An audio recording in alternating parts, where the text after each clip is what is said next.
नमस्कार। आज के इस कंटेंट में आप सभी का स्वागत है। आज हम लोग एक नया अध्याय शुरू करेंगे, तथ्यों का सारणीकृत प्रदर्शन एवं द्विगुणीय एवं बहुगुणीय। इसके बारे में हम लोग आज विस्तार से अध्ययन करेंगे। सामाजिक अनुसंधान में अध्ययन से संबंधित तथ्यों का विधिवत संकलन करने के उपरांत उन्हें व्यवस्थित तरीके से एक तालिका के रूप में प्रदर्शित किया जाता है, जिससे संग्रहित तथ्य सरलता से स्पष्ट हो सके, उनकी तुलना आसानी से की जा सके एवं उनके द्वारा निष्कर्ष भी सरलता से निकाले जा सके।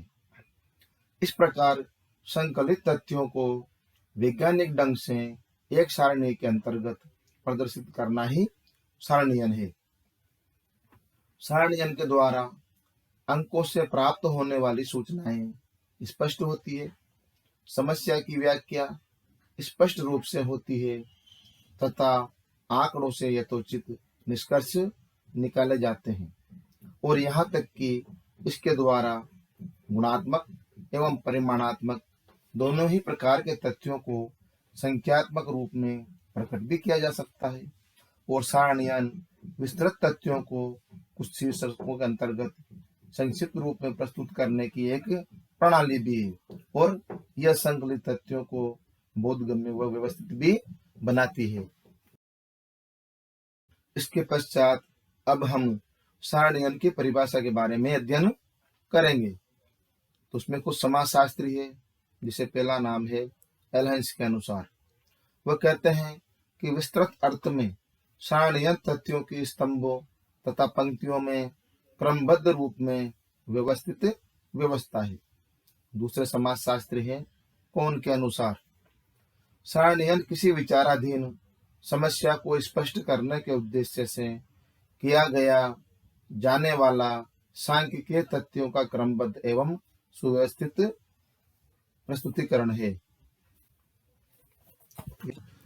उपर्युक्त परिभाषाओं के आधार पर निष्कर्ष रूप में यह कहा जा सकता है कि वर्गीकृत आंकड़ों के संक्षिप्तीकरण के लिए उनको सारणी के रूप में प्रस्तुत करना ही सारणीयन है, और यह इस प्रकार से सामग्री संकलन एवं उसके द्वारा निकाले गए परिणामों के बीच की प्रक्रिया है।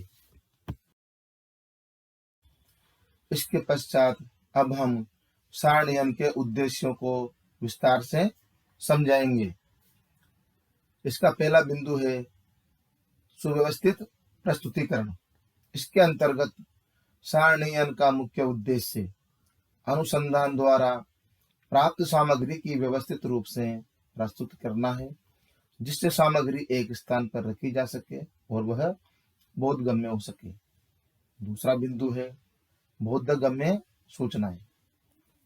सारणीयन का यह उद्देश्य है कि वर्गीकृत तथ्यों को संक्षिप्त, सुविधाजनक एवं समझने योग्य स्थिति में रखा जाए, जिससे वे बोधगम्य हो सके। तीसरा बिंदु है तथ्यों का स्पष्टीकरण। संकलित सामग्री को स्पष्ट करने के लिए उन्हें सारणियों के रूप में प्रस्तुत किया जाता है, जिससे समस्त सूचना एक साथ मिल जाती है। इससे निष्कर्ष निकालने में सुविधा रहती है और समस्या का स्पष्टीकरण भी सरलता से हो जाता है। चौथा बिंदु है सुविधाजनक तुलना। सारणीयन द्वारा विभिन्न तथ्य अलग अलग शीर्षकों में वर्गीकृत किए जाते हैं। इससे परस्पर उसकी तुलना करना, निष्कर्ष निकालना एवं व्याख्या करना सरल हो जाता है। और अंतिम जो बिंदु है पांचवा, वह है संक्षिप्तता। सारणीयन का उद्देश्य तथ्यों को छोटे रूप में प्रदर्शित करना है, जिससे विस्तृत सूचना एक ही दृष्टि में मिल सके। तो ये सब जो है सारणीयन के उद्देश्य कहलाते हैं। अब इसके बाद अब हम सारणीयन के लाभ का अध्ययन करेंगे। इसका भी हम लोग प्रत्येक बिंदु के द्वारा तरीके से समझाएंगे। इसका पहला बिंदु है सरलता। अंग्रेजी में इसको सिंप्लिसिटी कहा जाता है।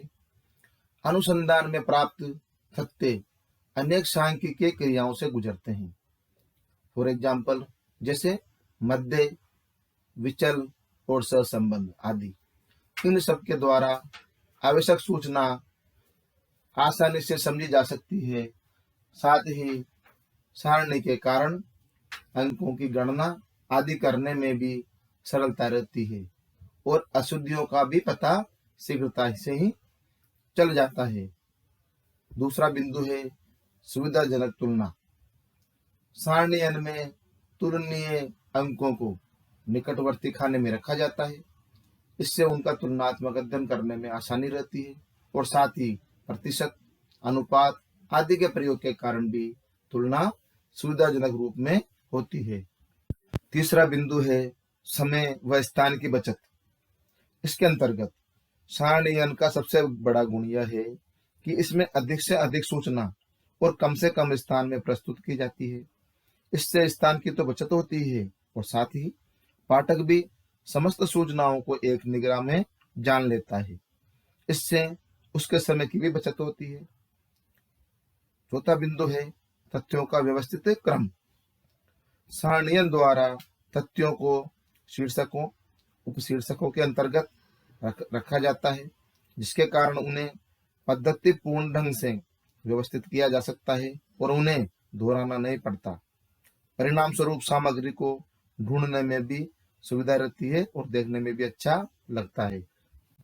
पांचवा बिंदु है स्मरण करने में आसान। इसके अंतर्गत सारणीयन में जटिल अंकों की भी उचित शीर्षकों आदि में विभाजित करने में उसे सुगमता से समझा जा सकता है और इससे उन्हें स्मरण करना आसान होता है। छठा बिंदु है सूचनाओं का स्पष्ट चित्र। सारणीयन में सूचनाएं एक क्रमबद्ध रूप में प्रस्तुत की जाती है। इस कारण वे समझने में सुगम हो जाती है। विभिन्न तथ्यों के संबंधों का भी एक स्पष्ट चित्रण हो जाता है और एक निश्चित व आकर्षक रूप में उनका प्रदर्शन भी किया जाता है। तो ये सभी जो है सारणीयन के लाभ के अंतर्गत आते हैं। इसके पश्चात अब हम सारणीयन की सीमाओं का अध्ययन करेंगे। इसका पहला बिंदु है केवल संख्यात्मक सूचनाएं। सारणीयन के द्वारा केवल संख्यात्मक सूचनाओं को स्पष्ट किया जा सकता है। गुणात्मक सूचनाएं इस विधि से प्राप्त नहीं हो पाती है, किंतु सामाजिक अनुसंधानों में अधिकांश सूचनाएं गुणात्मक प्रकृति की होने के कारण सारणियों से उन्हें व्यक्त करना होता है। यह इस विधि की सीमा है। दूसरा बिंदु है विशिष्ट ज्ञान की आवश्यकता। इसके अंतर्गत सारणियां गणितीय ज्ञान पर आधारित होती है और गणितीय ज्ञान सामान्य व्यक्ति के लिए कठिन होता है। इन्हें तो विशेष शिक्षित व्यक्ति ही समझ सकता है। अतः सारणीयन के लिए विशेष ज्ञान की आवश्यकता है। इसकी यह सीमा कही जा सकती है। तीसरा बिंदु है पूर्ण परिशुद्धता का अभाव। सारणीयन में प्रदर्शित सूचनाएं पूर्ण रूपेण स्वतंत्र नहीं होती है, क्योंकि उन्हें सापेक्षिक रूप से विभिन्न पदों के अंतर्गत दिखाया जाता है। ऐसा करने में कभी कभी वे गलत अथवा असंबद्ध रूप में भी प्रदर्शित की जाती है, अथवा कभी कभी महत्वपूर्ण सूचनाओं को भी सही स्थान नहीं दिया जाता है। परिणाम स्वरूप वे पूर्णतया विशुद्ध नहीं हो पाती है। और इसका अंतिम बिंदु है, चौथा बिंदु है नीरस एवं रुचिहीन। सारणीयन के आंकड़े प्राय नीरस होते हैं। उनमें केवल संख्याएं होती है जिन्हें समझना अरुचिकर प्रतीत होता है और उन्हें समझने के लिए अधिक बौद्धिक योग्यता की आवश्यकता होती है। इसलिए सारणियां अनाकर्षक, अरुचिकर और नीरस दिखाई देती है। तो ये सभी जो है सारणीयन की सीमाओं के अंतर्गत आती है। इसके पश्चात अब हम अध्ययन करेंगे एक उत्तम सारणी के लक्षण अथवा अनिवार्यताएं। सारणी तथ्यों को सरलता, बोधगम्यता और आकर्षण प्रदान करती है।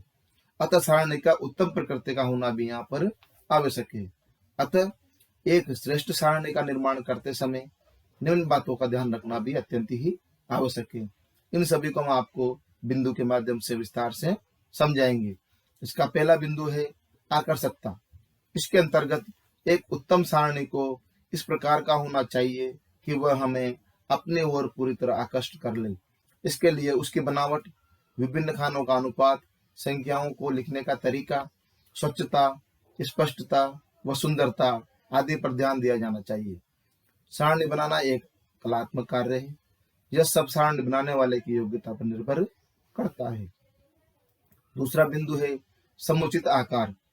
सारणी समुचित आकार की होनी चाहिए, अर्थात आकार न बहुत बड़ा हो न बहुत छोटा हो। बड़े आकार की सारणी सुंदर प्रतीत नहीं होती, साथ ही तथ्यों को संक्षिप्त रूप प्रदान करना जो सारणी का मूल उद्देश्य है उसकी भी पूर्ति नहीं हो पाती है। अतः बहुत बड़ा आकार होना ठीक नहीं है। उसी बात ही बहुत छोटा आकार होने से संपूर्ण तथ्यों का उसमें समावेश न हो सकेगा। अतः सारणी सही आकार की ही होनी चाहिए। इसका तीसरा लक्षण है तुलना की सुविधा। एक उत्तम प्रकृति की सारणी में तथ्यों को इस प्रकार व्यवस्थित क्रम में प्रस्तुत किया जाता है कि विभिन्न तथ्यों के बीच तुलनात्मक अध्ययन करने में सरलता हो।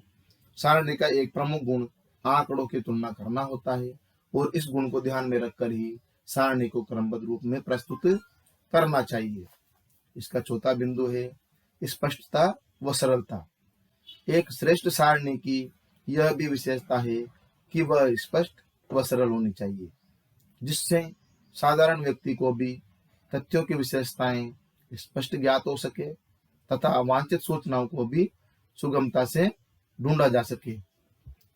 अब इसका पांचवा जो उद्देश्य है वह है उद्देश्यानुकूल।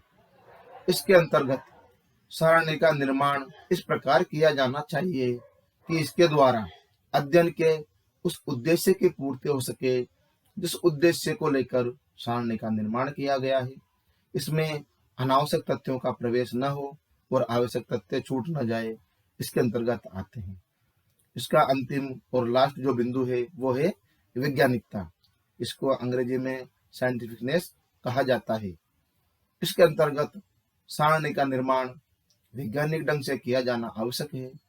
आंकड़ों का प्रस्तुतिकरण संबंध और क्रम से किया जाना चाहिए, जिससे तथ्यों की विशेषताएं स्पष्ट दृष्टिगोचर होती रहे और जिनसे उनका तुलनात्मक अध्ययन करने में सहायता मिले। अतः सारणी का निर्माण पर्याप्त सोच विचार के पश्चात किया जाना चाहिए। तो आज हमने सारणी के बारे में विस्तार से अध्ययन किया। धन्यवाद।